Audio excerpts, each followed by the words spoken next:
বেআইনি গ্যাস ব্যবসার ওপর হানা দিল ডিস্ট্রিক্ট এনফোর্সমেন্ট ব্রাঞ্চ। গ্রেপ্তার করলে দুজনকে। তাদের আজ বর্ধমান জেলা আদালতে পেশ করা হয়। পূর্ব বর্ধমানের শ্রীধর বাজার এলাকায় একটি পরিত্যক্ত রাইস মিলে বেআইনি গ্যাস ব্যবসার ওপর হানা দিল বৃহস্পতিবার district enforcement branch. DAV officer Debashis নাগের নেতৃত্বে পরিচালিত এই অভিযানে 39টি গ্যাসের সিলিন্ডার উদ্ধার করা হয় এবং আনিশ কুমার মণ্ডল ও প্রশান্ত মালিক নামের দুই ব্যক্তিকে গ্রেপ্তার করা হয়। গোপন সূত্রে খবর পেয়ে ডিইবির দলটি এদিন দুপুরে ওই রাইস মিলে অভিযান চালায়। দীর্ঘদিন ধরে এই এলাকায় এই দুই ব্যক্তি বেআইনিভাবে গ্যাসের কারবার চালাচ্ছিল। ধৃত ব্যক্তিদের আজ বর্ধমান আদালতে তোলে পুলিশ। উদ্ধারকৃত গ্যাসের সিলিন্ডার এবং ধৃত ব্যক্তিদের বিরুদ্ধে আইনানুগ ব্যবস্থা গ্রহণ করা হয়েছে।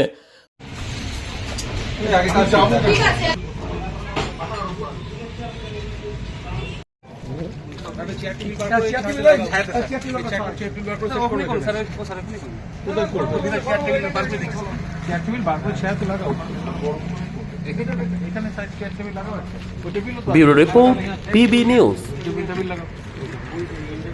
আন্দামান টাউনশিপ প্রজেক্ট ফ্ল্যাটের থেকেও সস্তায় এবার নিজের বাড়ি। প্লট করার জায়গা মাত্র 1,80,000 থেকে 3 লক্ষ টাকা কাঠা এবং সাথে সাথে নিজের নামে অগ্রিম রেজিস্ট্রি করে নিন। আরও বিশেষ আকর্ষণীয় থাকছে আপনাদের জন্য।